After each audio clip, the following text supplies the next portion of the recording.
let me introduce who I have here in my audience today. I have Henry Gleason, my son, my father, Reed Emsick, my mother, Maggie Emsick, and my brother, Joseph Emsick. Today, I would like to talk to you about Washington, D.C. The 14th Amendment guarantees that every citizen deserves equal protection under the law.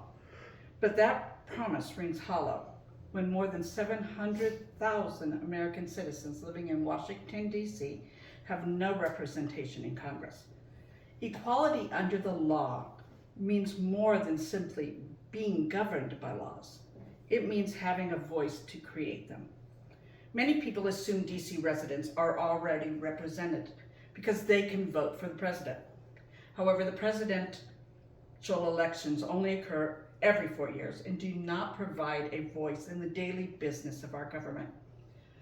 Congress writes and votes on the laws that shape every American's life, including health care, education, taxes, and defense.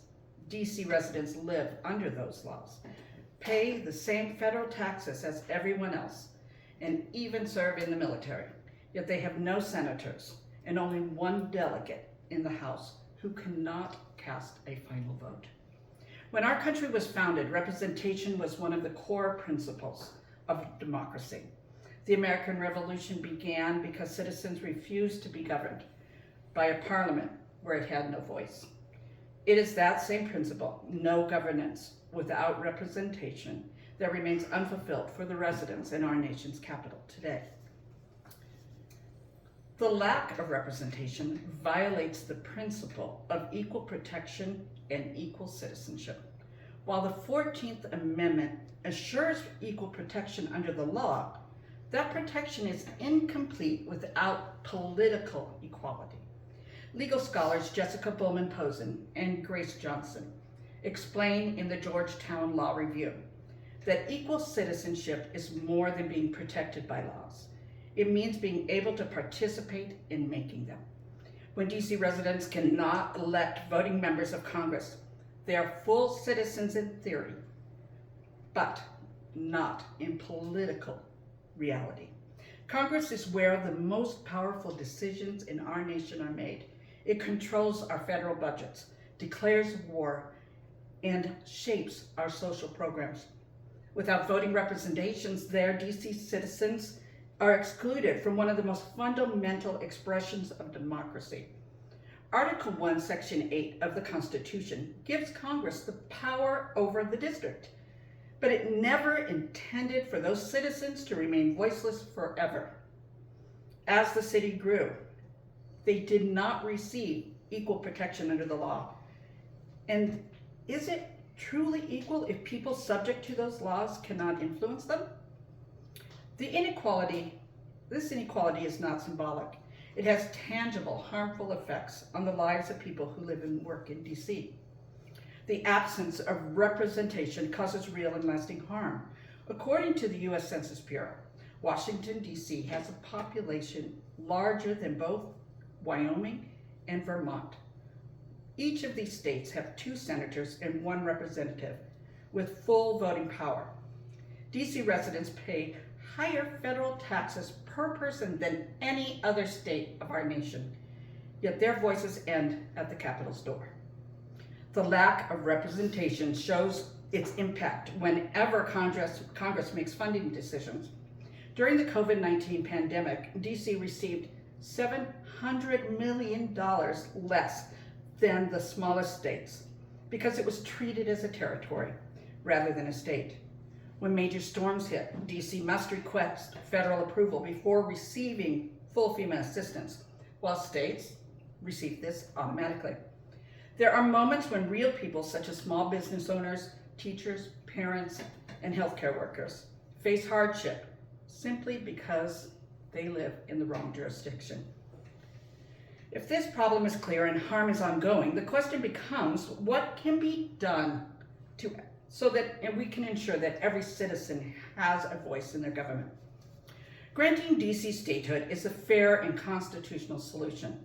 The Library of Congress confirms that Congress does have the authority to admit new states through ordinary legislation. We did that with Alaska and Hawaii.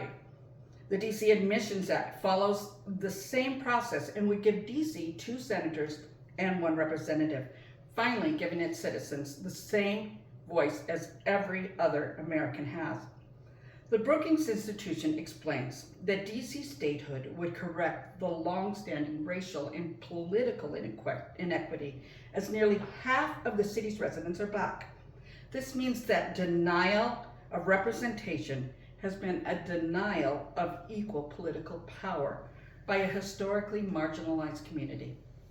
As journalist Ian Milhiser notes, denying representation to these citizens in our modern day disenfranchisement, contradicts the nation's founding principles. Granting DC statehood does not weaken other states. It simply brings the people who live in the heart of our nation's capital, in the heart of our democracy, into a full democracy representation. Now that we understand both the principle and the practical harm, we can return to the question that began this speech. What does equality really mean? True equality requires more than rights written on paper. It requires representation in the practice. As Americans, we pride ourselves in living in a government that draws its power from the consent of the governed.